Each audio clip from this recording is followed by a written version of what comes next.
Bom dia a todos, sejam muito bem-vindos e bem-vindas à nossa mesa redonda sobre mecatrônica. Estou aqui muito feliz de compartilhar essa mesa aqui com meus colegas, professor Flávio, professor Alírio e professor Márcio. Espero que a gente passe um papo aqui bem interessante com o título, né, a mecatrônica habilitando a sociedade inteligente. Nossa mesa redonda está dividida em algumas apresentações, onde cada um de nós vai fazer uma apresentação sobre mecatrônica, sobre o tema, né? E a gente vai começar com o professor Flávio. Então, eu desejo bom dia e boa sorte ao professor Flávio. Passo a palavra para ele, para já começarmos. E no final, a gente vai discutir um pouco sobre alguns temas polêmicos da área e vamos estar abertos a perguntas. Então, bom dia, professor Flávio. Bom dia, Flávio. Seja bem-vindo e passo a palavra a você. Bom dia, Luciano. Bom dia a todos. Bom dia aos colegas aí da mesa. A gente escolheu esse tema, a mecatrônica habilitando a sociedade inteligente,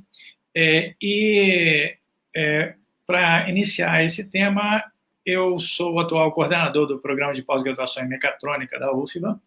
Meus colegas aqui da mesa, professor Luciano, Márcio e Alírio. O professor Alírio é o atual vice-coordenador desse programa, e os demais são também professores do programa, e a intenção da minha primeira apresentação é apresentar um pouco sobre o que é a mecatrônica, e falar um pouco sobre o PPGM, esse programa. O que é mecatrônica? Mecatrônica, ela é a junção de... existem algumas definições, né, que a gente poderia definir, mas basicamente é uma junção, é uma interseção de quatro áreas, que são a ciência da computação, a eletrônica, a engenharia mecânica e a área de controle. Então, cada uma dessas áreas tem focos específicos. A mecatrônica é, em geral, o que se denomina mecatrônica a área de interseção dessas quatro áreas ou de interseções delas. Bom, alguns exemplos de sistemas mecatrônicos que a gente poderia dar. A gente tem sistemas mecatrônicos no nosso dia a dia, então eu vou mostrar aqui alguns. Por exemplo, um carro, um avião, os drones, que estão bastante populares hoje em dia, robôs, robôs da indústria, robôs autônomos, e cada um desses exemplos, ou seja, já é bastante claro que eles estão no nosso dia a dia. Nós temos um sistema mecatrônico em casa, o carro, por exemplo, e por que eles são sistemas mecatrônicos? Eles são sistemas mecatrônicos porque, antigamente, por exemplo, os carros eram basicamente sistemas mecânicos e com alguma eletricidade ali. Hoje, os carros são exemplos de sistemas extremamente complexos que envolvem diversos sensores e atuadores. Se alguns dos sensores do carro, por exemplo, não funcionar, o carro para completamente de andar. Ou seja, ele é bastante dependente da área da eletrônica hoje em dia. A gente tem, tipicamente, redes de comunicação de tempo real nos carros. Uma rede CAN, por exemplo, é uma rede usada na indústria. Hoje ela está praticamente todos os carros ou em aviões. A gente tem um software de controle que é realimentado por esses sensores. A gente tem o projeto mecânico do carro, ele é dependente dessa área de controle e do que se pode fazer ou não com a parte de software ou de comunicação. A gente tem uma eletrônica embarcada, a gente tem uma computação embarcada. Então, veja que um carro, a gente tem a junção dessas quatro áreas. A gente tem a computação, a gente tem a eletrônica, a gente tem a mecânica e a gente tem controle. E o que é a mecatrônica, então? A mecatrônica é a área que estuda a convergência dessas quatro áreas no desenvolvimento de produtos de tecnologia que envolvem conhecimento dessas áreas. Bom, a gente, na mecatrônica, a gente tem no programa de pós-graduação em mecatrônica da UFA, a gente tem um entendimento um pouco mais amplo do que seria a mecatrônica. A gente considera, basicamente, a os sistemas que envolvem a interação do mundo físico com o mundo digital. Então, nesse slide, por exemplo, eu mostro aqui uma planta industrial, imagens de plantas industriais que são monitoradas ou gerenciadas por uma série de sensores e atuadores que vão para o sistema de controle, que envolve componentes mecânicos, envolve certamente componentes eletrônicos, envolve a computação, envolve o controle, que é para gerenciar várias das funções da planta industrial, e a gente considera, no programa de pós-graduação em mecatrônica, esses sistemas macros também como sistemas mecatrônicos. Então, a gente tem um entendimento amplo do que seja essa área, e um termo, então, bastante que tem se tornado comum para se referir a esses sistemas que integram o mundo físico com o mundo real, são sistemas ciberfísicos. A mecatrônica ela vai estar associada, então, a gente agora voltando para o tema específico da sociedade inteligente, a sociedade moderna, a mecatrônica está intimamente associada a alguns conceitos que estão bastante na moda hoje em dia.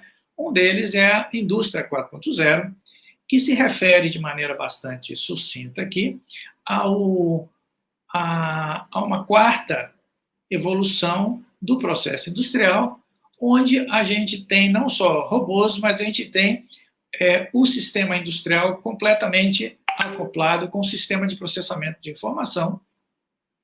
E, portanto, o que se fala de indústria 4.0, a gente está, de forma genérica, comentando sobre um sistema físico, um sistema de produção integrado de diversas formas, de formas extremamente complexas, a um sistema digital, portanto, cai nesse conceito que que eu comentei sobre a mecatrônica.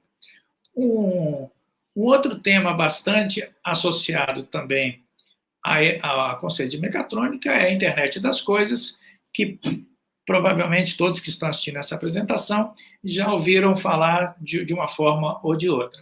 Então, a internet das coisas, também de maneira bastante informal, é a conexão de coisas, quaisquer que sejam, na rede de comunicação, internet.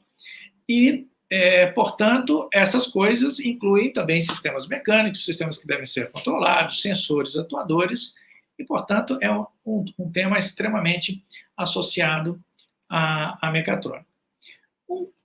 Um sistema básico ou fundamental para a concretização dessa sociedade moderna são as chamadas redes de sensores sem fio, onde a gente poderia simplesmente definir como uma série de dispositivos bastante pequenos, às vezes realmente muito pequenos, que são capazes de sensoriar algo, pressão, temperatura, o funcionamento de equipamento, e eles formam uma malha de comunicação através de canais de comunicação sem fio, e esses dados coletados por esses dispositivos seguem a um sistema de controle, que nessa figura está representado como estação base, e, portanto, redes de sensores estão na base da internet das coisas, da indústria 4.0, e, portanto, também da mecatrônica e da sociedade moderna. Bom, a gente tem exemplos de redes de sensores de diversos tipos, redes de sensores sem fio terrestres, que são apresentadas acima. A gente tem exemplos disso aqui em Salvador, de sensores acoplados ao sistema de iluminação pública, por exemplo. Na indústria, redes corporais, onde sensores são acoplados a pessoas para gerenciar dados vitais, e também redes subaquáticas, tem redes subterrâneas, tem vários tipos de redes, e a coleta desses dados de uma forma integrada são informações importantes para o que se quer com uma sociedade inteligente, onde a gente otimiza nossos processos de produção e a gente quer, obviamente, qualidade de vida onde quer que estejamos. Bom, o programa de pós-graduação em mecatrônica, eu vou agora, para concluir essa breve apresentação, é um programa de pós-graduação que ele foi criado e coordenado conjuntamente pelo Departamento de Ciência da Computação e pela Escola Politécnica da UFLA, formalmente o Departamento de Engenharia Mecânica, mas a gente tem representantes de diversos departamentos no programa, portanto eu coloco Escola Politécnica. A gente tem um curso de mestrado e doutorado. O de mestrado foi iniciado em 2003, a gente está próximo, chegando aos 20 anos do programa, e o doutorado iniciou-se em 2012, então é um programa pleno com mestrado e doutorado. E esse programa teve uma importância estratégica, não somente na UF, mas como o desenvolvimento da área de engenharia no nosso estado, e deu origem a outros programas de pós-graduação, tanto no Departamento de Computação quanto na Escola Politécnica. O corpo docente, eu gostaria somente de ilustrar aqui que a gente tem um corpo docente que integra essas áreas que eu comentei. Nós temos professores de ciência da computação, de engenharia elétrica, com formação em engenharia elétrica, com formação em engenharia mecânica, com física e engenharia química, que faz com que o corpo docente desse programa seja naturalmente, realmente, mecatrônico. O nosso programa envolve a integração de alguns grupos de pesquisa, o CTAI na Politécnica, o iVision, coordenado pelo professor Luciano, o Formas de métodos formais, que é uma área mais próxima da computação, o LACID, do qual participam eu e o professor Alírio, o CTAI, do qual participa o professor Márcio, o LAPO da Física e os sistemas de tempo real. Bom, com isso eu termino essa primeira apresentação geral e deixando os contatos tanto do programa de mecatrônica, ppgm@ufo.br, quanto o meu e-mail, que sou o atual coordenador do programa. Bom, obrigado pela primeira parte da apresentação. Obrigado, Flávio. Professor Alírio, seja bem-vindo, bom dia. Opa. Um prazer imenso aqui compartilhar essa mesa contigo. Passo a palavra para você.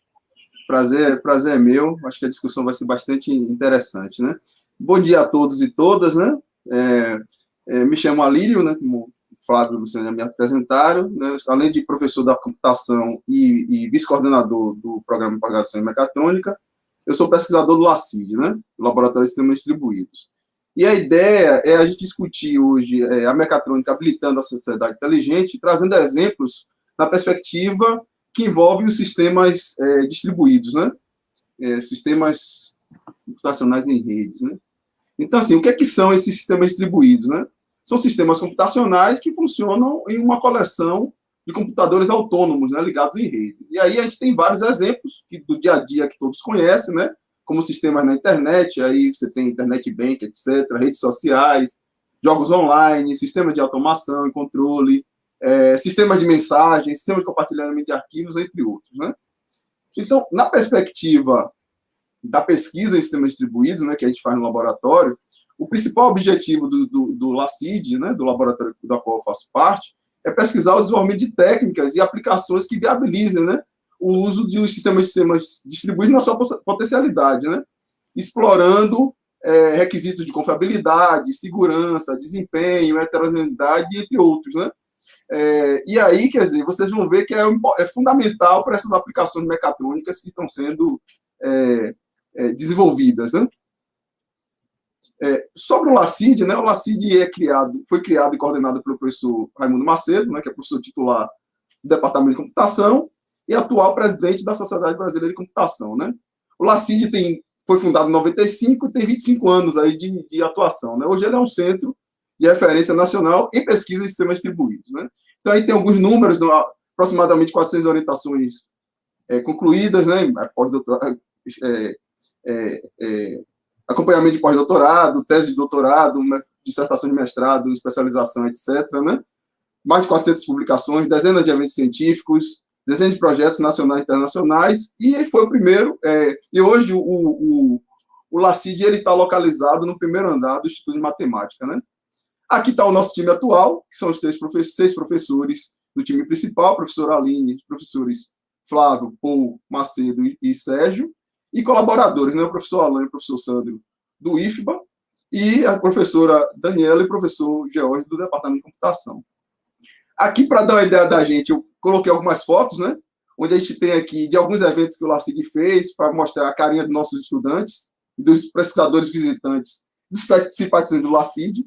Então, aqui a gente tem a foto aqui dos 10 anos do LACID, onde com o Macedo aqui, professor Macedo com o professor Lamport, que é prêmio Turing, né, em computação.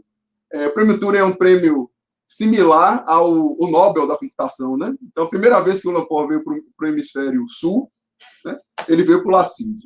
Então, aqui tem várias fotos. Tá. Primeiro, para falar de mecatrônica habilitando sociedade inteligente e as perspectivas dos projetos que entraram lá, eu vou dar minha opinião do que está falando de sociedade inteligente, né? Para mim, sociedade inteligente é a sociedade que busca a melhoria da qualidade de vida das pessoas e da sustentabilidade do planeta, né? Então, a gente implica em pessoas terem acesso à alimentação de qualidade, à moradia de qualidade, à saúde de qualidade, a lazer, cultura e arte, a formação cidadã, que respeita as diferenças individuais, a ter acesso à educação de qualidade e as formas de produção de bens e serviços e de interação entre pessoas não afetam a sustentabilidade do planeta, né? Isso envolve diferentes dimensões, que vão desde de aspectos de políticas públicas, mudança de comportamento de cidadão, até as soluções tecnológicas, né? Que ajudam no enfrentamento de vários desses desafios atuais e futuros dessa sociedade inteligente, nessa perspectiva, na minha opinião, né? Então, assim, do ponto de vista de exemplos de aplicação do LACID, a gente poderia dividir esse grupo de projetos em projetos em 2 eixos principais, né? Que seriam projetos com aplicações sobre redes de veículos autônomos e projetos com aplicações para assistência à saúde, tá? Então, em redes de veículos autônomos, a gente tem um subprojeto que lida com aplicações distribuídas sobre redes veiculares, com o objetivo de melhorar a qualidade do trânsito, do fluxo de pessoas, e projetos com missões com drones colaborativos, né? Que ajudam em missões de busca e salvamento, inspeções inteligentes, etc., né? Do ponto de vista da assistência à saúde, a ideia é trabalhar com plataformas cibernéticas de assistência à saúde, onde a gente combine aquelas redes corporais que Flávio falou lá, né? Os sensores, etc., com outras plataformas e aplicações online, né? Além desses 2 eixos principais, a gente apoia o CT aí em aplicações distribuídas para a indústria de óleo e gás, né? Que aí o professor Márcio, na fala dele, vai explicar direitinho aí o que é o projeto. Eu vou focar aqui nos 2 eixos principais, né? Então, do ponto de vista dos sistemas das redes veiculares, se a gente pensar em redes de veículos terrestres, a gente tem um problema grave que a sociedade tem que enfrentar aí nos próximos anos, que é o problema do transporte, né? Do trânsito, tá? Claro que passa por diferentes dimensões políticas, sociais, etc., mas a gente tem a dimensão tecnológica que pode ajudar nesse desafio, né? Então, o trânsito é um problema grave, né? Porque ele impacta na poluição, ele tem acidentes diversos, você tem perdas de risco de vida e perdas econômicas, né? Congestionamentos, né? Implicam em vários prejuízos financeiros, né? Desconforto de quem trafega nessas vias, né? Então, do ponto de vista das aplicações distribuídas, a gente pode ter aplicações aos sistemas cibernéticos físicos de transporte que auxiliam na construção de sistemas de transporte inteligentes, né? Então, aqui, por exemplo, nessa figura, a gente tem aqui, na perspectiva do projeto AICAR, a ideia de veículos em rede, né, que podem comunicar entre si, né, ou deles com elementos da via, como semáforos, placas de sinalização, barreiras e outras câmeras, etc., né, ou com sistemas mais centrais, né, de gerenciamento de trânsito. Tá? Então, essa facilidade de computação embarcada nos veículos e nas coisas das rodovias permite que a gente construa aplicações, né, que possibilitem a melhoria da gestão do trânsito. Tá? Então, aqui eu trouxe 2 figurinhas. Né? Numa figurinha, a gente tem aqui a ideia, por exemplo, né, desses veículos com facilidades computacionais, eles podem cooperar entre si, formando grupos, né, que podem, nessa computação, né, onde eles trocam mensagem para coordenar as ações, coordenar velocidade, distância segura, permitindo que você tenha maior fluidez e menor acidente, né? Então, a ideia aqui é que você tenha grupos de veículos que possam trafegar com direção autônoma, automatizando cenários como cruzamentos, né? Rotatórias, mudanças de faixa, etc., né?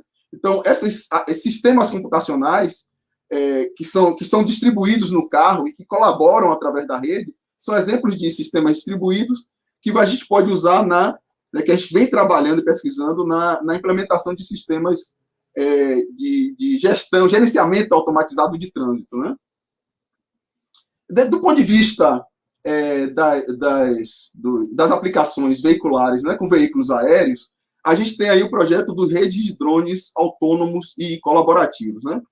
Onde a gente tem aqui, quer dizer, a ideia é que você possa ter missões que possam ser cobertas por drones, né? Então, nesse caso, a gente já tem missões onde o drone ela é operada por um operador remoto, né? Mas nossa ideia aqui é que a gente trabalhe com drones que possam trabalhar de forma coletiva e de forma autônoma, cobrindo áreas ou envolvendo missões que um drone individual levaria muito mais tempo para realizar, ou permitindo que a missão seja realizada de forma muito mais confiável, né, e resistente à falha.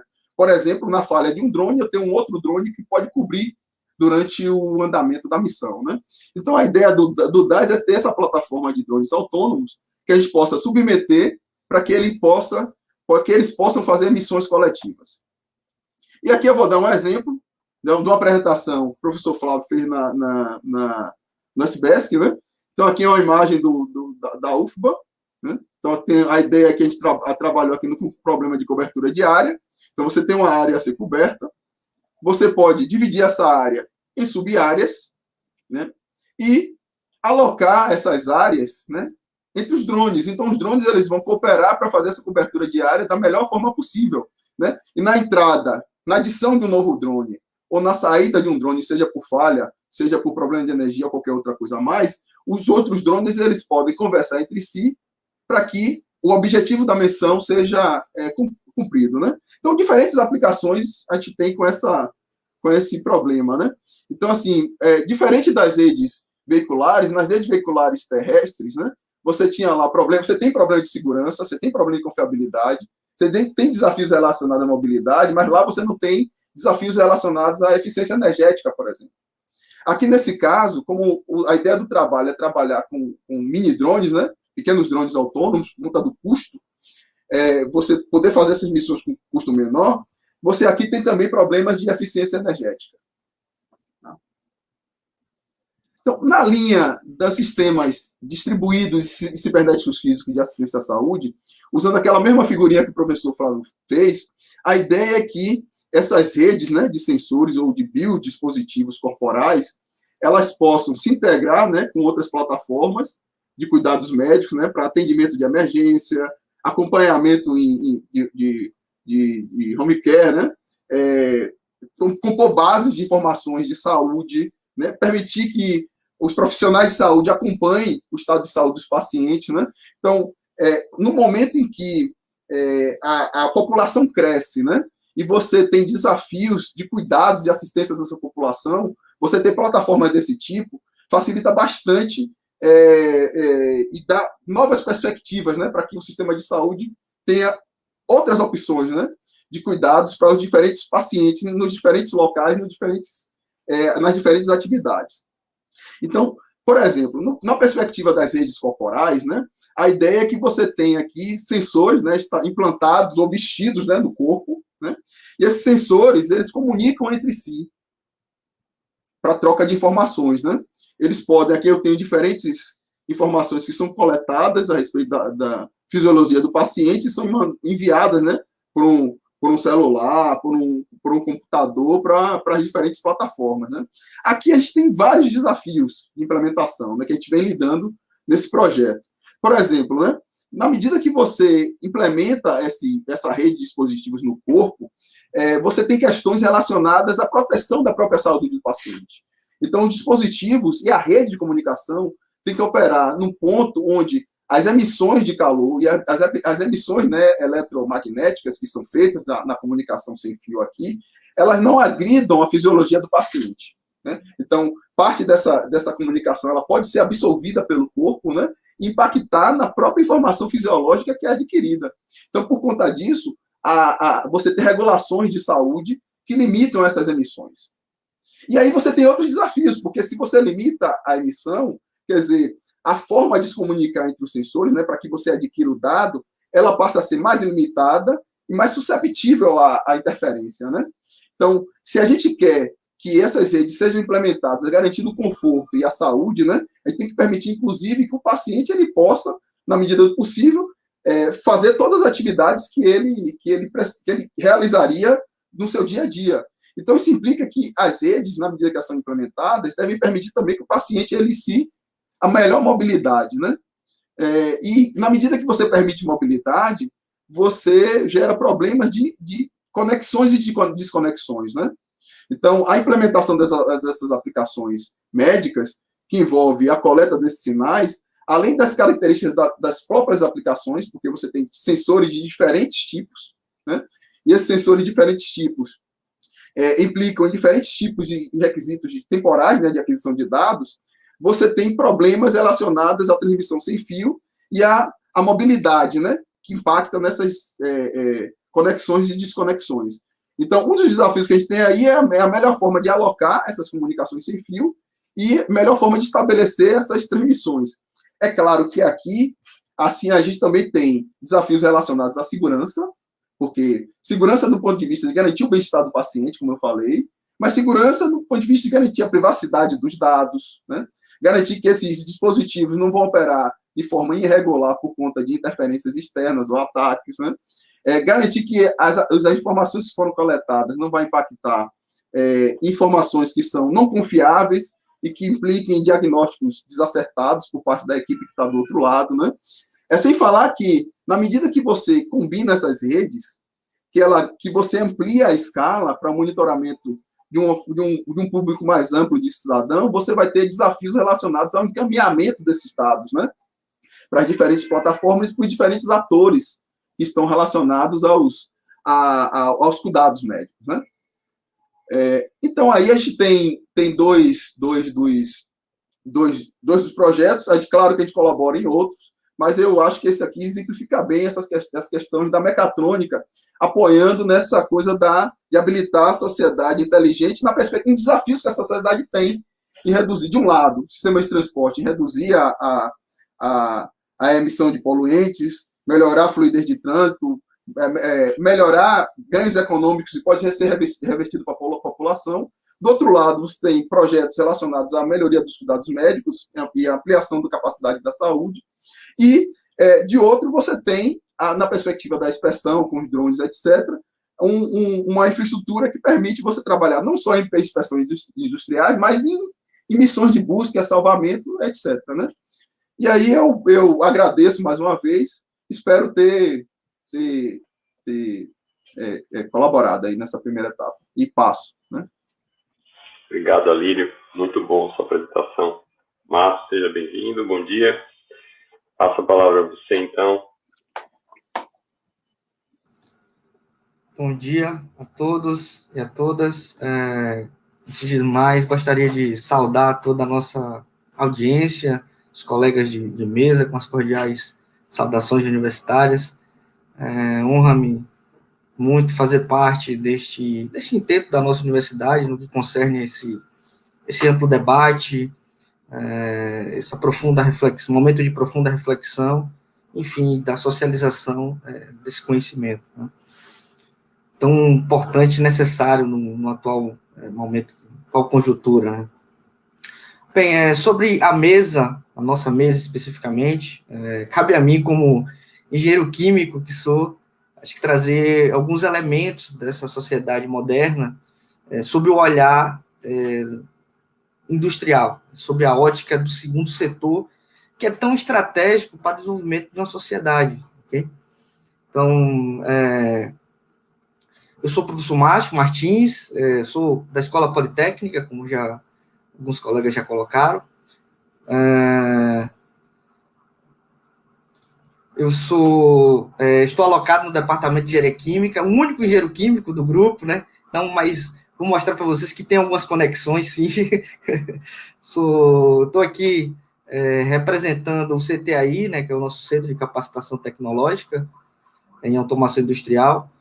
Então, eu sou um dos colaboradores lá do grupo, um dos grupos de pesquisa do nosso programa, do PPGM.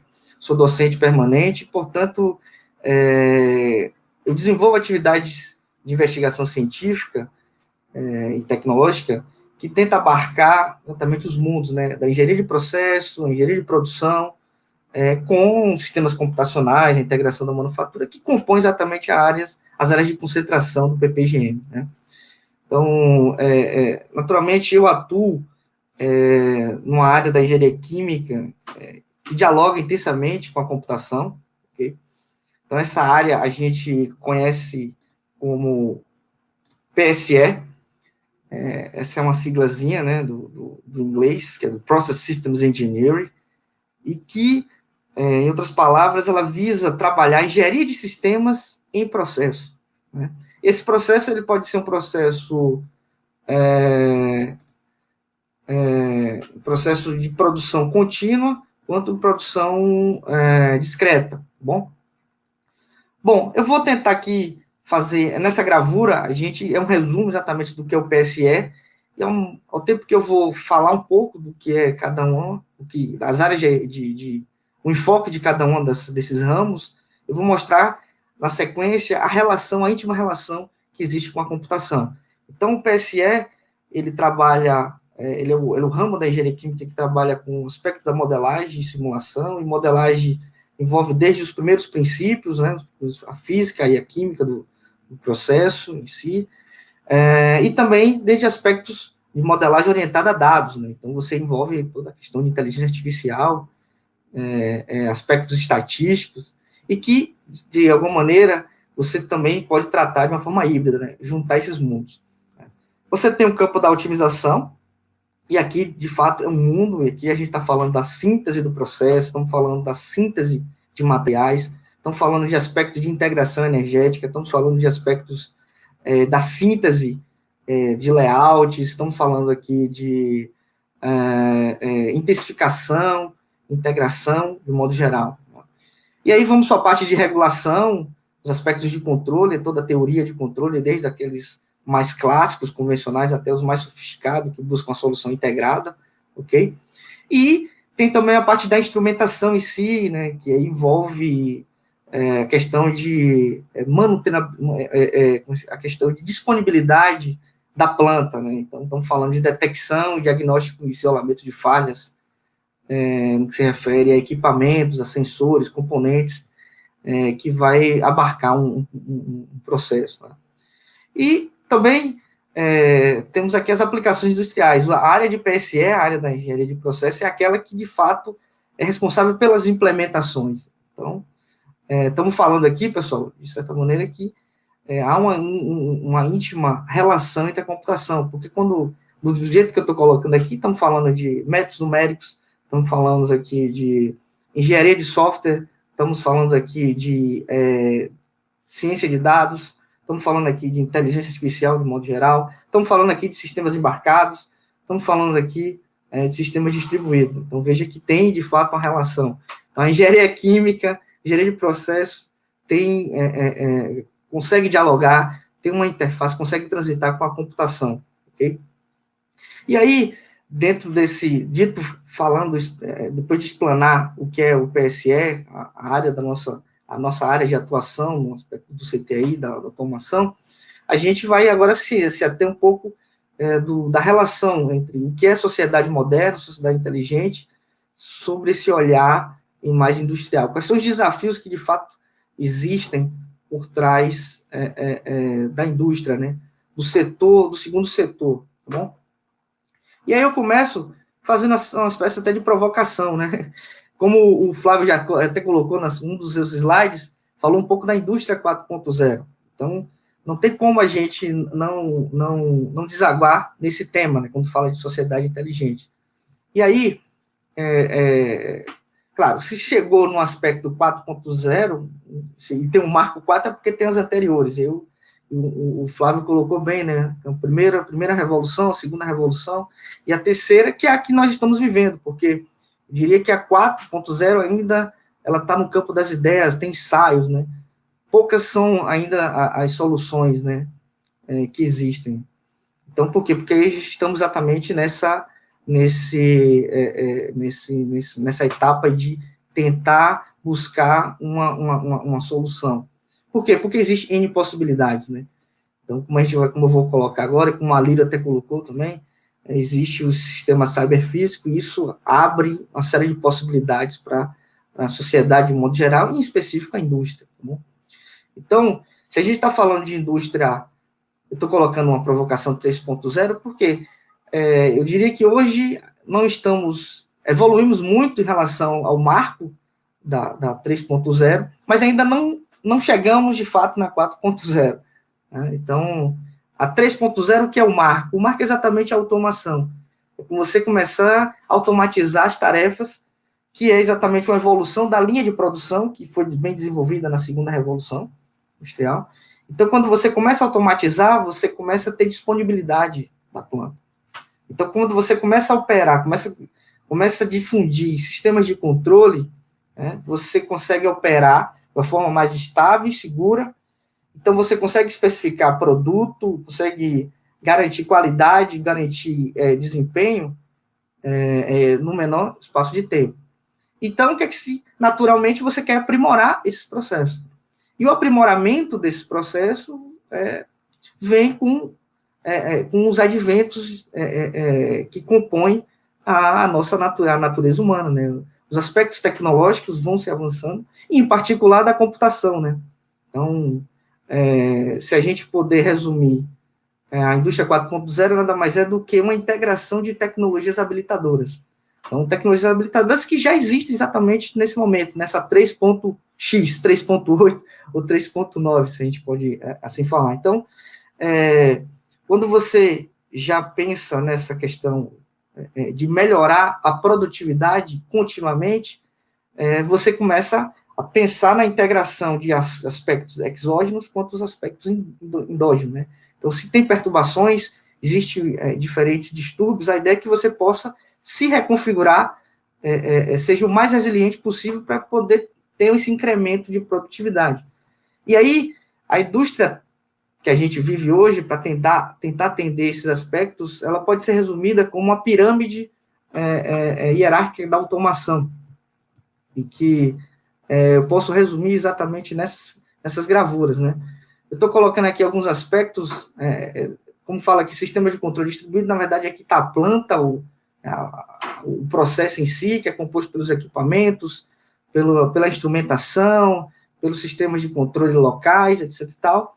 Mas eu queria me ater exatamente, né, uma indústria na 3.8 ou 3.9, assim, moderna, é aquela que tem aspectos superiores, né, que consegue dialogar com agentes externos e as próprias perturbações endógenas, né.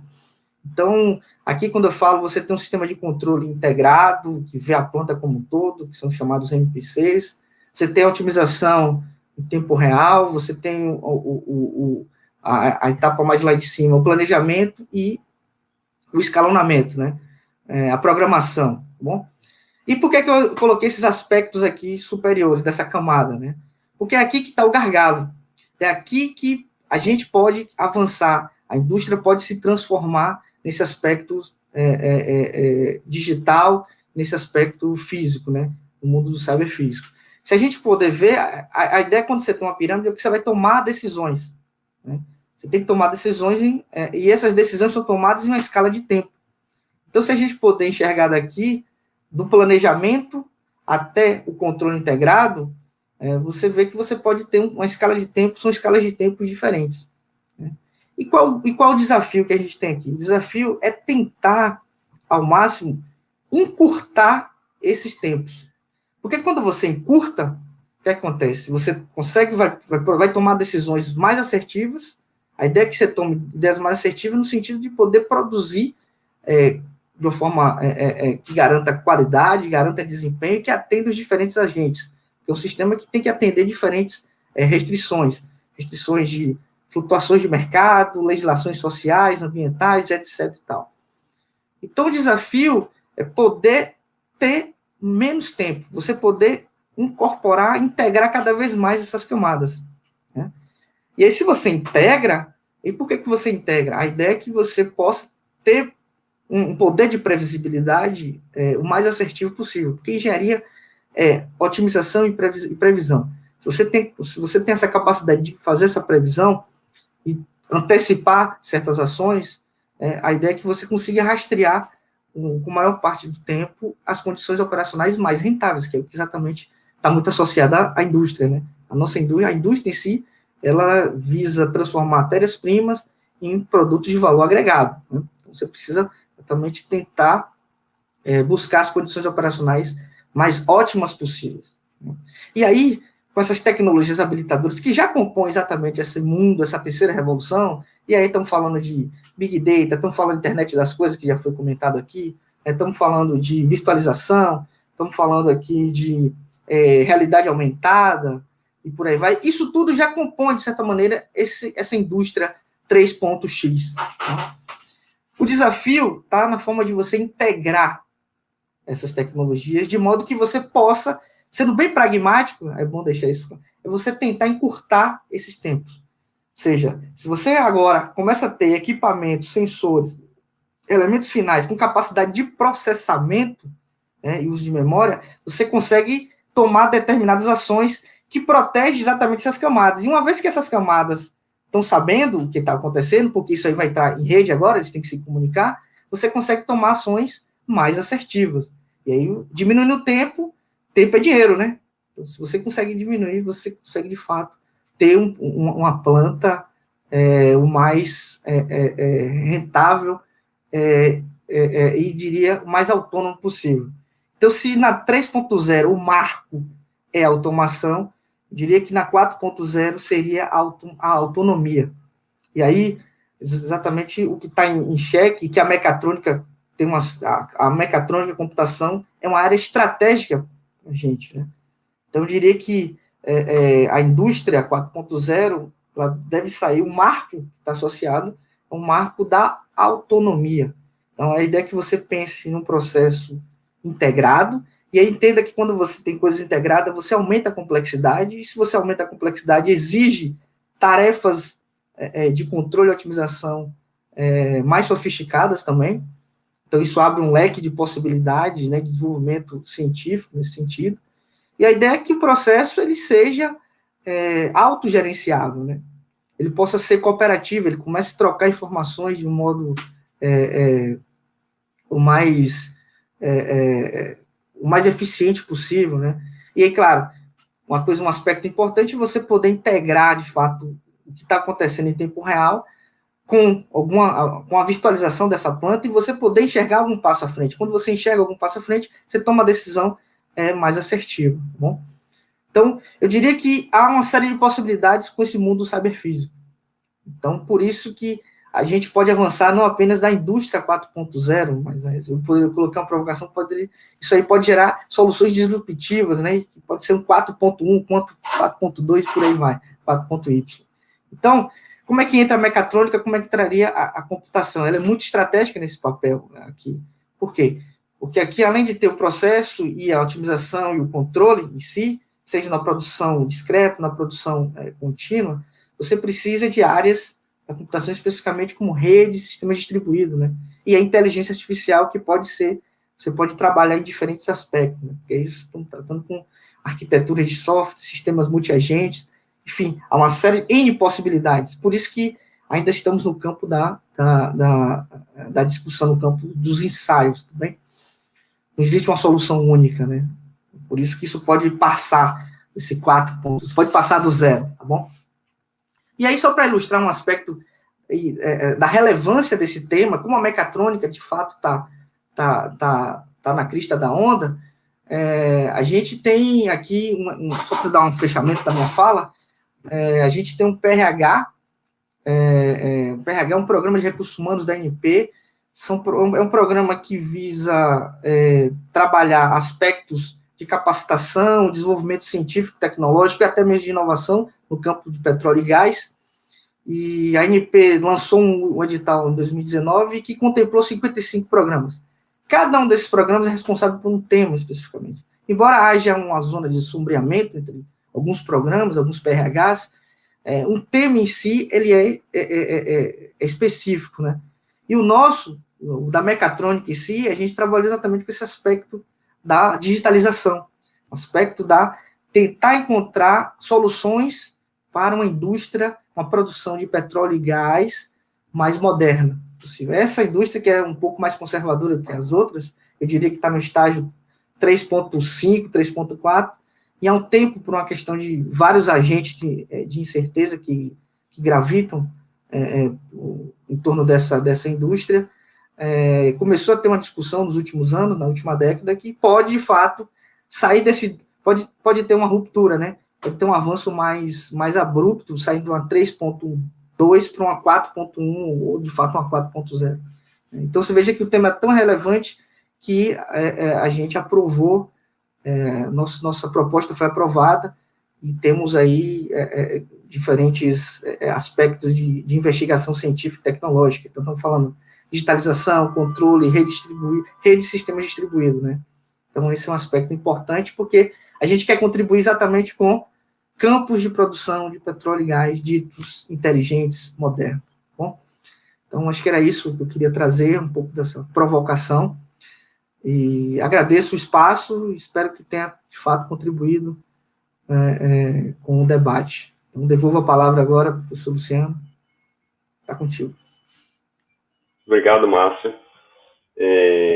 Eu agradeço a todos os colegas anteriores, foram palestras muito interessantes, o que mostra que a mecatrônica é, de fato, uma área interdisciplinar, né? Eu diria até transdisciplinar, porque a gente está sempre, de alguma forma,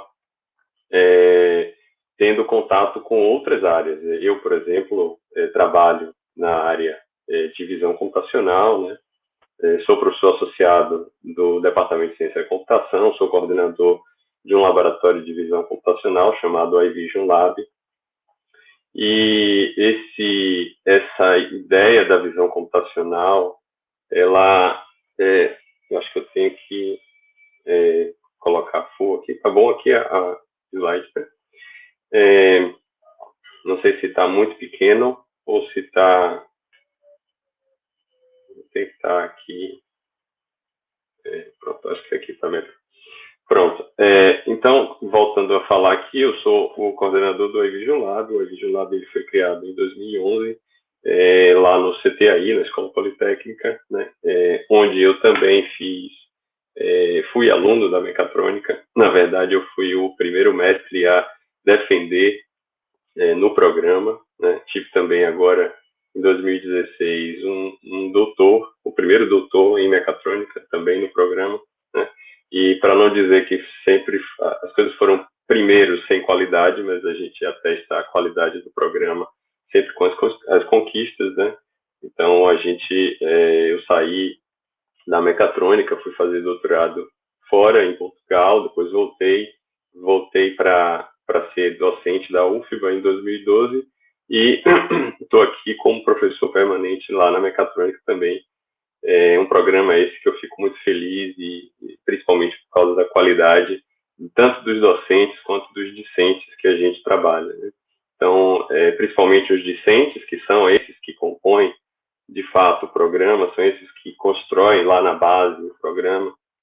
A gente tem observado trabalhos muito bons, principalmente nessa área de automatização, de automação, de indústria 4.0, de smart cities, né, de cidades inteligentes, né?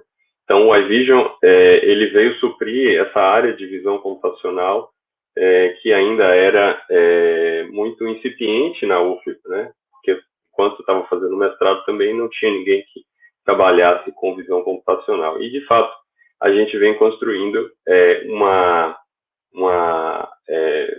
um conjunto de propostas, né, nessa área, tanto de mecatrônica quanto de ciência da computação, principalmente para a formação de alunos e formação de qualidade em todas as áreas de pesquisa, na área de visão computacional, não todas, né, assim, das que nós somos especialistas.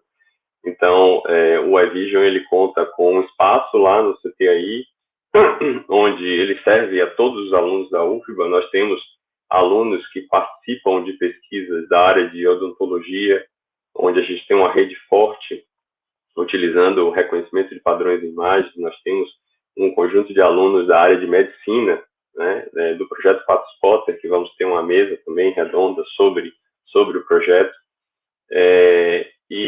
E serve também, já serviu alunos de fisioterapia, onde a gente trabalhava com visão computacional e na área de fisioterapia. Então, assim, a gente está sempre aberto a trabalhar com outras áreas, porque eu acho que esse o grande objetivo da automatização, ou seja, como o próprio professor Alírio falou, a gente precisa da qualidade de vida, da inclusão, né, inclusão social e sustentabilidade. Não adianta a gente fazer isso tudo se a gente não tiver sustentabilidade do planeta. Então, quando a gente fala de uma sociedade inteligente, a gente remete também à sociedade, ao termo que foi cunhado pelos japoneses, chamado Sociedade 5.0, né?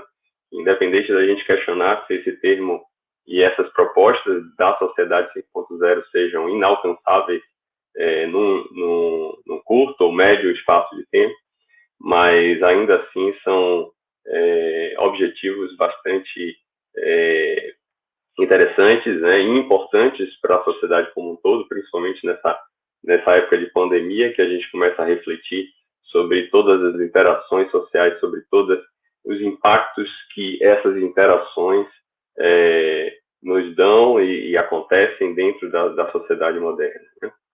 Então,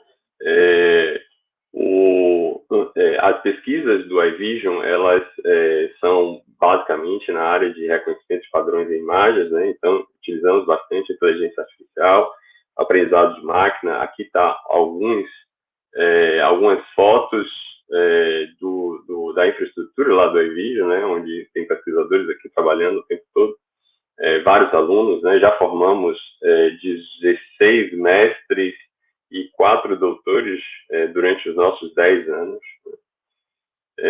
Então, falar um pouco sobre a visão computacional. O professor Flávio falou muito bem sobre a questão dos sensores e da importância dos sensores nessa área de automação industrial, em tudo, na verdade, os sensores são importantes. Então, quando se fala em mecatrônica, os sensores têm que estar presentes, né? Então, especificamente, nós estamos interessados nos sensores do tipo de visão, né? Esses sensores do tipo de visão não são necessariamente as câmeras somente, né? Elas podem trabalhar também com os lidares, ou seja, com os sonares, ou seja, com outros sensores que te dão matrizes de informação densa, né? Então, o objetivo da visão computacional é, primeiramente, habilitar a visão da máquina, ou seja, para que a máquina consiga ter informações mais densas do ambiente, né? A câmera talvez um sensor ou um dos sensores que tem maior densidade de informação e, portanto, o processamento dessas imagens que vêm de câmeras ou de sensores matriciais muito densos, eles são particularmente mais complicados de se processar. Então, a gente precisa de algoritmos de extração de informações e de representação de objetos que sejam mais robustos, né? E principalmente de classificação. O objetivo também é permitir a automatização dos atuadores, né? O objetivo é que a máquina tenha uma visão do espaço ao seu redor e, em seguida, ela possa atuar nesse espaço, né? É o caso, por exemplo, do que o professor Flávio comentou sobre os robôs aplicados à indústria ou os robôs autônomos, né? A robótica, ela bebe muito na visão da máquina e fazer, portanto, com que a máquina tome decisões e possa, de alguma forma, atuar no ambiente. Então, dentro dessa área de visão computacional, a gente está bastante interessado na área de cidades inteligentes e na área de robótica, mas robótica voltada a drones, né? Assim como o professor Alírio falou, o professor Flávio falou, né, e o professor Márcio também comentou sobre a questão da indústria 4.0, que nem sempre na indústria a gente precisa ter um ambiente totalmente estruturado, né, a gente pode ter também ambientes não estruturados, e tem áreas também, como a agricultura, como a própria, que eu vou mostrar aqui mais adiante, um vídeo, sobre a própria área de Polícia Federal, né, ou seja, de perícia, onde a gente pode utilizar drones para fazer análise, e principalmente essa área de trânsito, né, na área de cidade inteligente, que se beneficia bastante com os processamentos vindos da área de processamento de visão computacional, de reconhecimento de padrões. Então, eu vou mostrar aqui alguns trabalhos, né, feitos lá no laboratório, principalmente nessa área de mecatrônica, dos mais recentes até os mais antigos, mas todos são muito recentes.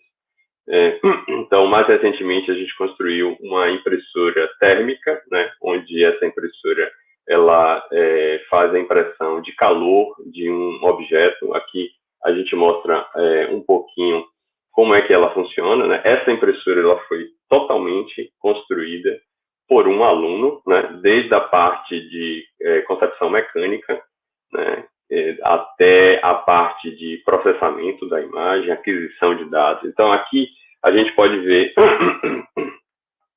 toda uma estrutura onde contém eixos, né, de suporte da câmera. A câmera ela vai ficar na ponta desse eixo aqui horizontal, né, e o objeto vai ficar nessa mesa.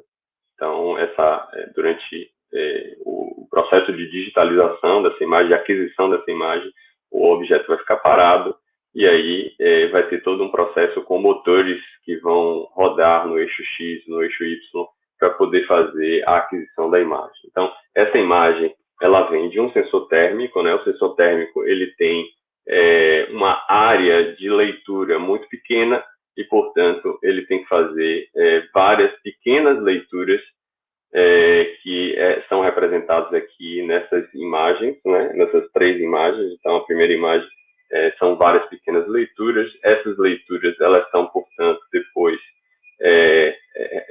recortadas de maneira adequada e depois costuradas para formar essa última imagem aqui, que vocês estão vendo da mão, onde a gente observa que tem a leitura térmica, né? Onde, no caso da nossa paleta de cores, a gente tem o azul e o rosa, o mais azulado aqui como um objeto de mais ou menos invertido, né? Mas é um objeto de mais calor, e os outros objetos de menos calor. Esse aqui é um outro desculpe. Esse aqui é um outro projeto, e um projeto bem interessante. Deixa eu apresentar aqui, deixa eu botar o vídeo. Acho que vocês estão vendo, né? Bom, esse projeto aqui é um projeto feito junto com um aluno de doutorado, o professor, e agora, hoje, doutor Pompílio, né? Ele já se formou. Ele é perito da Polícia Federal, e ele construiu, na verdade, um sistema onde foi embarcado dentro de um drone. Aqui vocês podem ver, a primeira parte foi a parte de fato real do drone, né, onde ele se autolocaliza através de visão. Então, a partir da visão computacional, ele consegue fazer a localização do drone, né, e de maneira bastante precisa, mas o objetivo final é a gente, na verdade, fazer depois da autolocalização, o reconhecimento de objetos de uma cena de um crime, né, a localização desses objetos e a proposta do mapeamento da cena do crime sem interferência de uma pessoa, né? Todos devem imaginar, depois de assistir algumas cenas de CSI, né, e daí o nome é CSI do projeto, né? Esse aí é o drone real, né, e com a informação embarcada em teste real, né, onde ele localiza os objetos. Então, todos sabem que numa cena de crime, qualquer interferência humana pode alterar absolutamente toda uma perícia, né, por trás do local. Então, quanto mais automatizado esse processo, mais interessante, né? Porque a gente vai ter mais segurança na avaliação e na perícia da cena do crime. Então, esse foi um projeto bastante interessante, a gente teve algumas publicações e teve uma repercussão muito grande no internacional. Deixa eu ver aqui. Esse projeto foi um projeto que teve uma repercussão internacional interessante. A gente teve uma entrevista, inclusive, com o pessoal da I3E, da revista da I3E, né, da Spectrum, e isso gerou bastante burburinho, né, onde pesquisadores, inclusive, da Coreia, pessoas que trabalham nessa área de perícia, nos contactaram, trocamos bastante informações, e foi bastante interessante. Bom, aqui a gente tem outro projeto, onde são projetos de longo prazo, né? Esse projeto, por exemplo, do drone, ele é um projeto onde a gente vai ainda continuar. Agora o Dr. Pompilho está voltando, vai fazer pós-doc com a gente e vai continuar esse projeto para a gente avançar. Esse outro projeto aqui é um projeto da área de fisioterapia, né? É um projeto onde a gente utiliza 3 Kinects, né? O Kinect ele tem dois tipos de câmera, né? As câmeras matriciais de infravermelho e as câmeras RGB. No nosso caso, a gente está usando só as câmeras matriciais.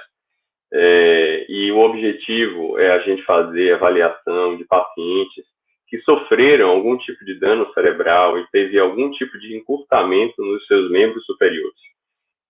A gente vai fazer o cálculo do que a gente chama de reachable workspace, né? Ou seja, a área alcançável de trabalho desse paciente, da mão do paciente, e a partir desse cálculo a gente vai indicar um índice de melhoria do tratamento fisioterápico que está acontecendo com esse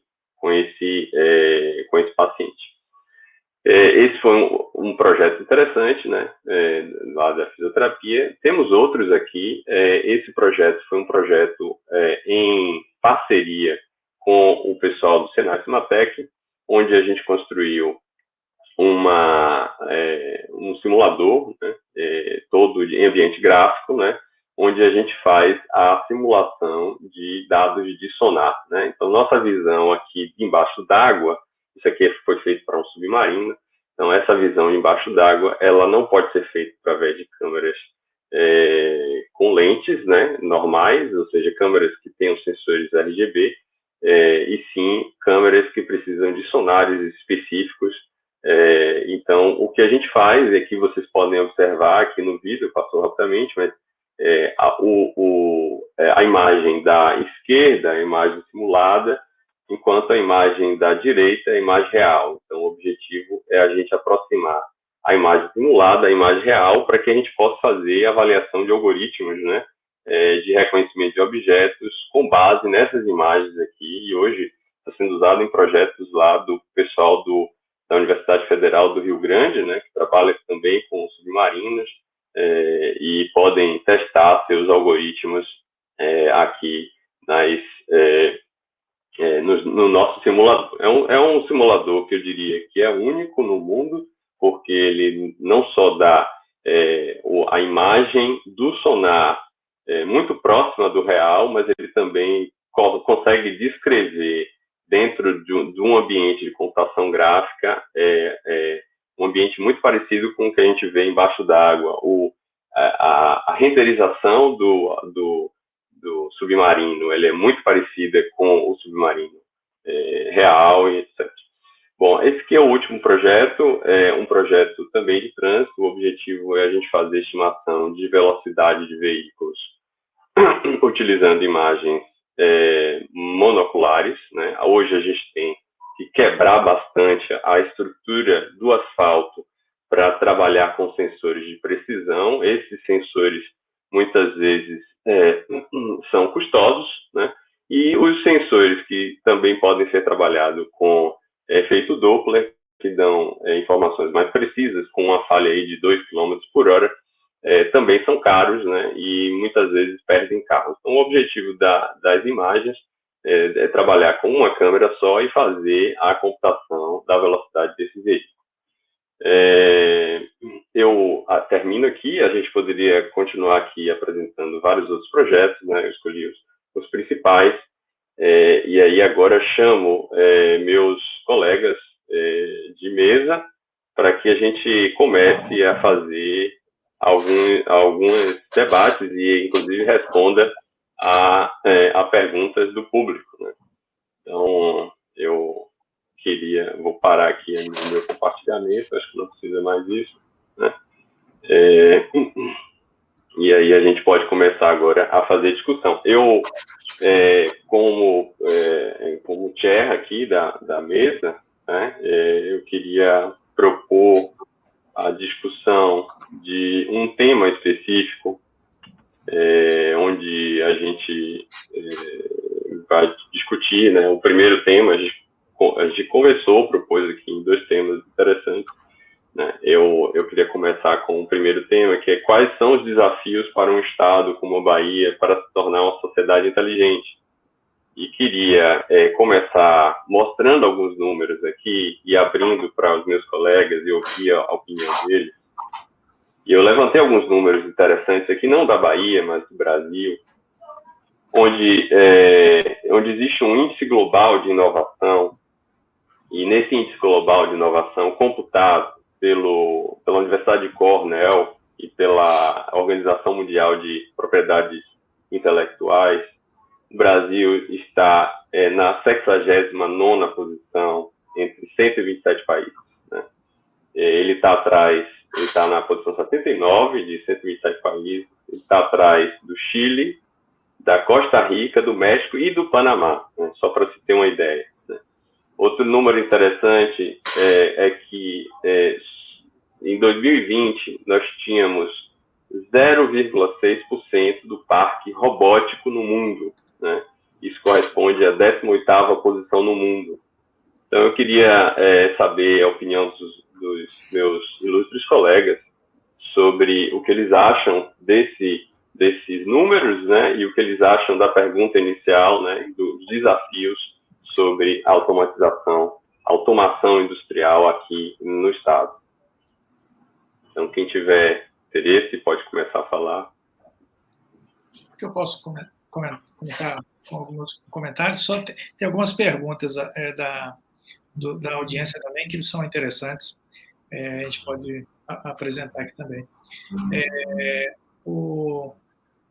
Eu acho que, assim, obviamente, a gente tem alguns outros números também que a gente pode mostrar, mas, basicamente, o que a gente precisa, eu acho que uma parte talvez principal é a formação de pessoas, e não só a formação de pessoas, mas como a capacidade de manter a pessoa formada, né, com bons empregos na região.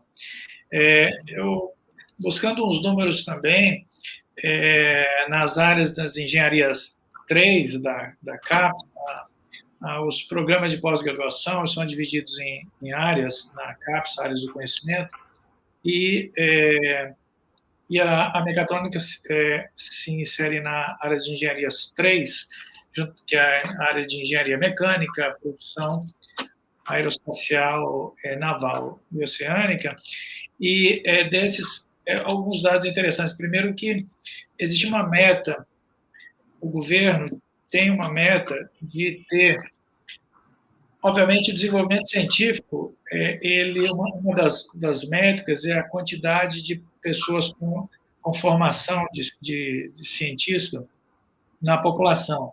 Então, se calcula, por exemplo, o número de doutores por 1.000 habitantes.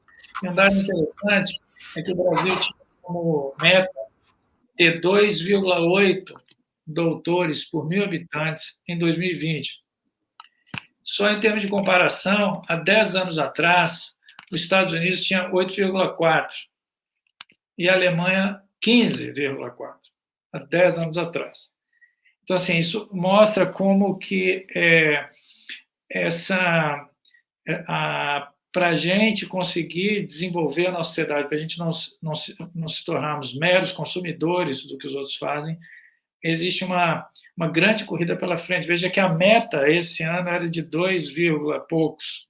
Essa meta já é, da Alemanha, 10 anos atrás, era 15, era 8 vezes maior, praticamente.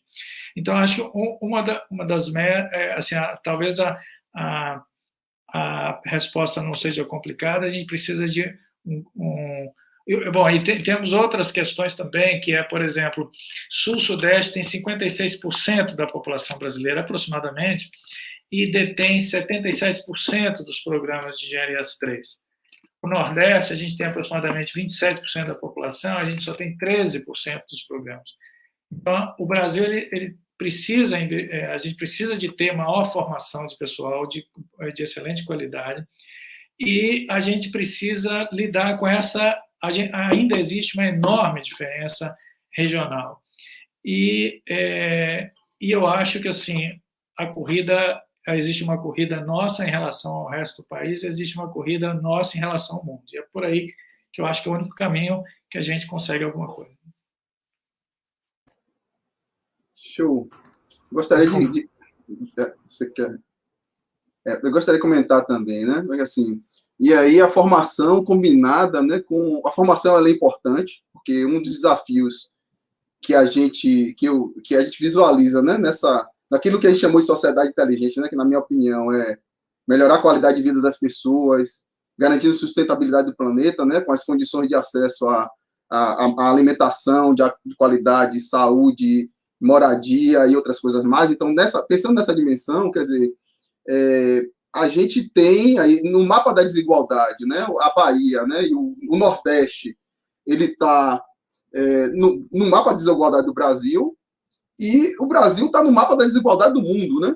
Então, a gente tem várias questões para serem trabalhadas, né? E questões onde onde é o mundo, né? E a gente em particular, porque pensando nas escalas de desigualdades, a gente vai ter que lidar, né? Por exemplo, a nossa capacidade de viver, ela tá aumentando, né? A gente está vivendo mais, né? Então, a nossa população jovem está diminuindo, né? A gente tem problema de que o nosso meio de produção impacta no meio ambiente, né? A gente tem um mercado global cada vez mais competitivo, né? Onde as grandes economias, né? A Alemanha, os Estados Unidos, a China, etc. Né? O Brasil é uma grande economia, mas ele está passando por um processo de desindustrialização. Então, assim, essas grandes economias, elas estão equipadas, né, para lidar com oscilações econômicas, para lidar com o momento de crise, né, e elas têm investido forte no aparato tecnológico para promover a automação adequada, para ter o retorno para lidar com essas questões sociais do envelhecimento da população, por exemplo, que vai impactar nas nossas aposentadorias, né? Lidar com a eficiência necessária para a gente entregar produtos e serviços que lidem com a questão sustentável, né? Então, eu acho que, no nosso caso da Bahia, a gente tem que ter um conjunto de dimensões que precisam ser atendidas. A dimensão da formação, que assim, que os programas de pós-graduação, a universidade, né, os centros de pesquisa, eles cumprem, né, formando conhecimento, quer dizer, a mecatrônica nesse espaço, né, ela cumpre um papel fundamental, porque atacando, veja a diversidade de coisas que a gente mostrou aqui. Então, essa diversidade de coisas que a gente mostra, nada mais é do que habilitar os futuros bacharéis, né, os futuros docentes, os futuros pesquisadores das tecnologias adequadas para o enfrentamento dos desafios dessa sociedade que a gente está dizendo que é sociedade inteligente. Tá? Agora, isso só não é suficiente. É claro que isso é um vetor importante, isso tem que ser cuidado, né? Mas, do ponto de vista de atender essa demanda, a gente tem que ter organização e formação cidadã. Então, essa formação que a gente dá tecnológica tem que vir acompanhada de formação cidadã, para a gente entender o nosso papel na sociedade, né? A gente cobrar os retornos que essa tecnologia traz e a gente solicitar, né, intervir no ponto de vista de a gente ter políticas públicas que caminhem na direção da gente compartilhar mais os recursos e o capital que o Brasil tem. Então, a gente, apesar de estar no mapa, né, em colocações aí do ponto de vista desenvolvimento social, etc., a gente é muito rico, a gente é rico em recursos naturais, a gente tem potências aí, o Márcio falou do óleo e gás, mas a gente tem várias outras áreas que a gente tem várias reservas, vários recursos que podem ser revertidos para o bem da população. Então, a formação de qualidade que a gente dá é um pilar. Então, a mecatrônica aqui, né, ela atua como um pilar importante, mas isso tem que vir acompanhado de políticas públicas que incentivem, né, o país e o Nordeste a caminhar numa direção onde os nossos recursos, nossa potência enquanto de recursos humanos, né, nosso poder criativo, nosso poder de formação, nosso poder de contribuição, assim, eu falo nós brasileiros, né, nós enquanto sociedade baiana, né, isso seja revertido em transformações sociais que melhore a qualidade de vida de fato de toda a população. Então, sem políticas públicas adequadas que mantenham essa direção, a gente vai estar completamente sempre desafiado. Então, a gente está vendo hoje aí vários setores produtivos importantes sendo desmontados, né? A gente vê a Ford, a gente vê a Petrobras, e isso aí, a gente vê a Eletrobras sendo posta em risco, a gente vê outros setores que trabalham com automação em outros níveis, como o setor financeiro, né? O setor bancário, etc. Então, assim, a gente tem diferentes dimensões onde o Brasil, na minha opinião, ele está retroagindo por conta da visão, da maneira como ele se coloca no mundo, na maneira como ele tem se colocado para enfrentar esses desafios. Eu acho que, diferente de outras sociedades, né, a gente vê o marco lá da indústria 4.0 alemã, que, assim, norteia basicamente a indústria na Europa, né, eu acho que no restante do mundo. Então, esse marco fala em automatização para resolver esses problemas que a sociedade traz, mas fala também inclusão do trabalhador nessa discussão. Então, assim, a gente, por outro lado, a gente está caminhando para uma direção de desinvestimento, onde a gente não privilegia a formação. Então, a formação profissional, que é esse vetor que a gente, né, da mecatrônica, da universidade, a gente mantém, né, potencializando as pessoas, corre risco. A gente está num caminho onde as políticas que são públicas, que são colocadas, desarticulam o nosso poder produtivo, e aí o impacto social que isso tem é muito forte, né? Então, eu acho que a Bahia ela tem que se articular para que essas coisas possam ser enfrentadas na sua dimensão das desigualdades, né? Que é muito profundo, né? Uma vez que a gente está na desigualdade do país e na desigualdade do mundo. Então, a gente está num cenário que não é muito bom, e eu acho que essas são as direções, né? Na minha opinião. Perfeito, Alírio, muito bom. Acho que só para lembrar e concordar com tudo que vocês dois falaram, a gente pode indicar, por exemplo, a quantidade de bolsas de pós-graduação foram diminuídas demais, né, nessa fase de 2, 3 anos para cá. Então, quantidade de bolsas diminui mais. Assim, a gente já está vendo que com a pandemia o impacto dos empregos muito grande, ou seja, a diminuição aumentou o número de desempregados, e a gente vê a degradação, né, de toda uma construção anterior, onde o Flávio comentou muito bem, a gente lutava para chegar a talvez um número que já era defasado há 10 anos atrás em relação à Alemanha. Vou passar rapidamente, a gente tem mais 10 minutos, 12 minutos. Vou passar a palavra a Márcio e depois a gente vai responder algumas perguntas. A gente já pegou algumas perguntas do público aqui, então eu te dou aí a palavra, Márcio. Pode ficar à vontade. Rapidinho. Acho que é só uma fala complementar de Alírio, de Flávio, e até a sua também, né? Acho que vem, na verdade, corroborar. Eu acho que, de fato, é uma pergunta complexa, subjetiva, e que também a resposta é igualmente subjetiva. Mas eu acho que, de fato, a solução passa por uma ótica política, né? A gente precisa, de certa maneira, criar vetores que modifique de uma forma estrutural, porque se a gente achar que ser extrativista apenas é uma forma de poder melhorar a qualidade de vida, eu acho que a gente está fadado ao insucesso, fadado à desigualdade social. Eu acho que a própria pandemia mostrou isso, né? A gente tem grandes potenciais, grandes cientistas, e ficamos perdidos, né? Dependemos de tecnologia de fora.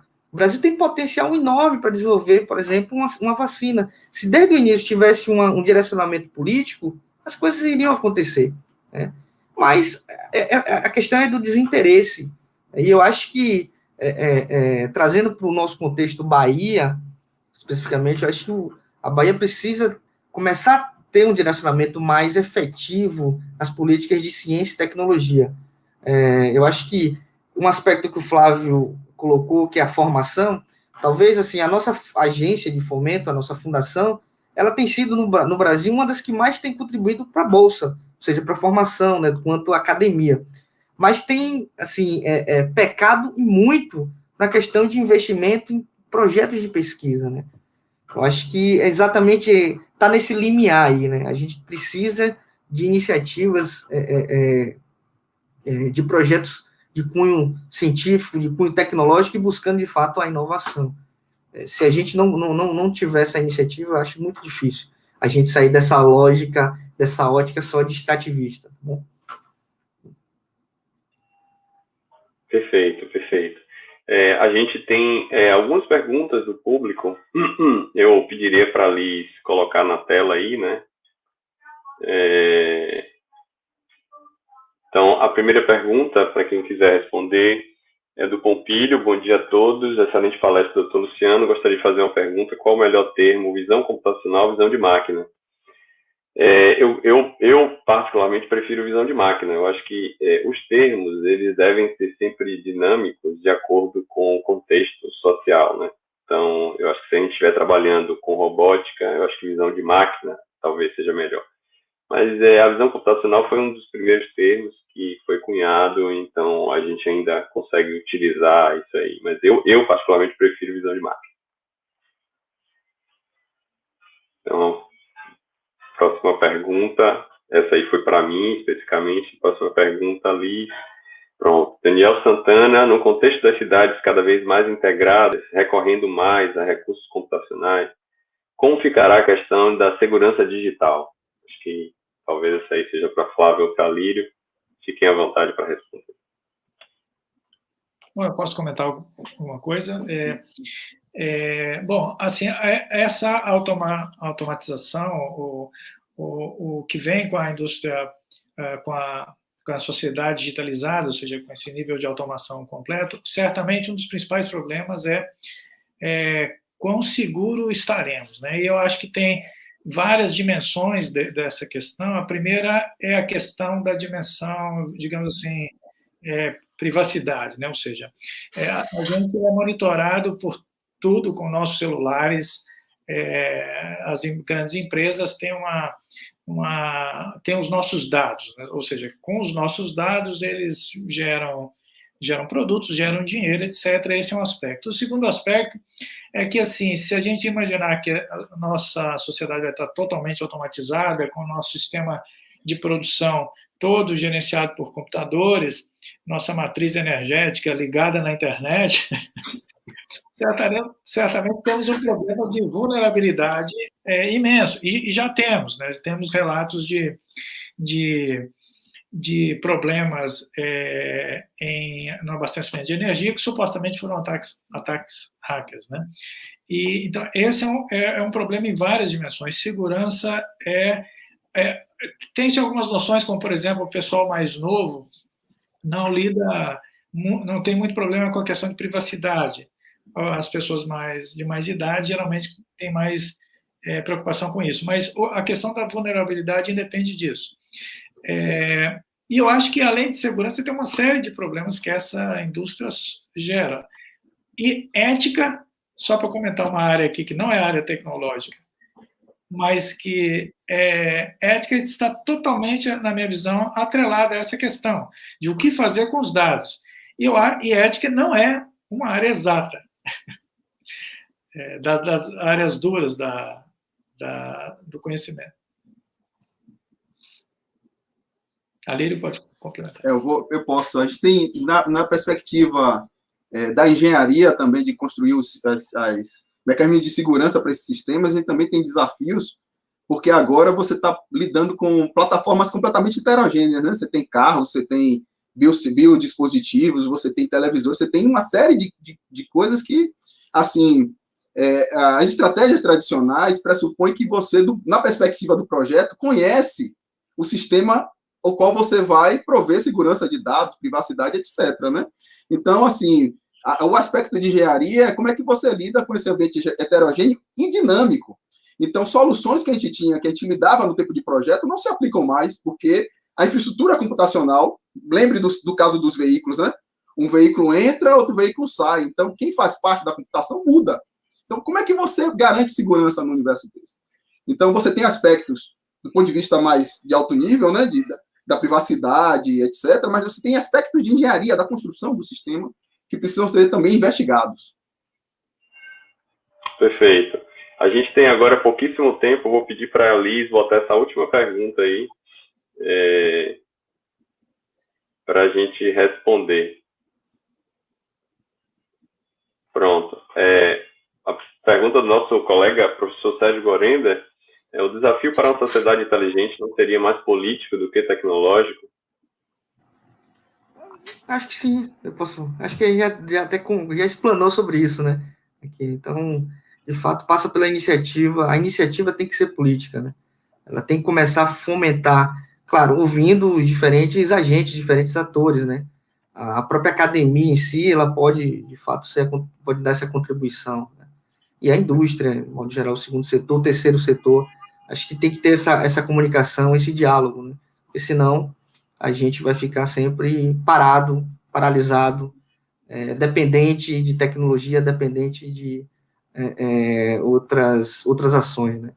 Talvez isso seja a motivação, né, real das pessoas que estão nos... A gente tem uma última pergunta que eu vou pedir para a Liz botar aí, a gente já está com o tempo mais encerrado, quase esgotando aqui, mas tem uma última pergunta que eu achei interessante. O de Jailson qual a expectativa do PPGM para esse ano de 2021? E eu passo a palavra para o professor Flávio, coordenador do PPGM, para responder rapidamente essa pergunta.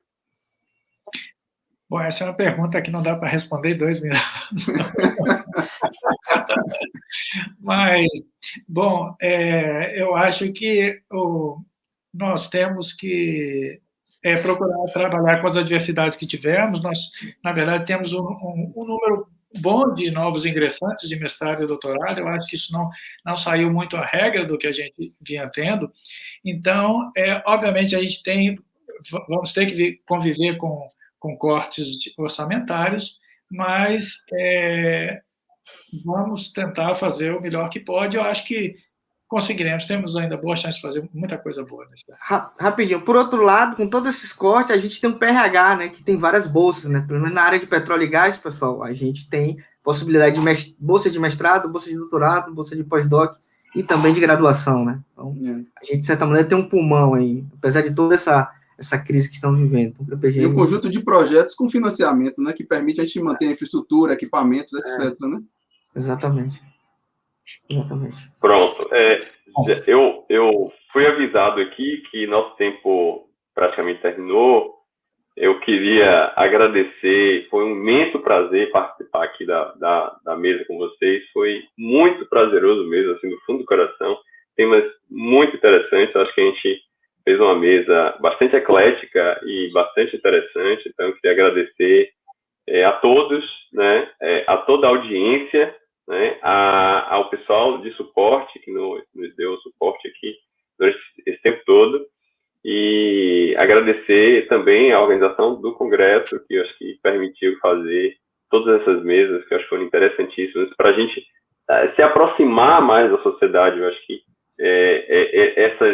essas limitações que a gente tem vai fazer que cada vez mais a gente se aproxime da sociedade, a gente tenha mais suporte da sociedade, e a sociedade veja a universidade como um amigo, como um parceiro que vai ajudar a formação dos seus filhos, a formação dos seus netos, a formação dos seus irmãos, num alto nível, né, e conectando essa formação a uma sociedade mais imbuída, mais mais inteligente, de todos os pontos de vista, né, do ponto de vista ético, do ponto de vista técnico, e principalmente com uma conexão grande com a indústria, e a gente consegue conectar todos os polos aí, que vai ser muito importante. Eu agradeço mais uma vez, vou encerrar, eu vou pedir aqui para as meninas, elas vão passar aí um vídeo e a gente encerra e fica por aqui.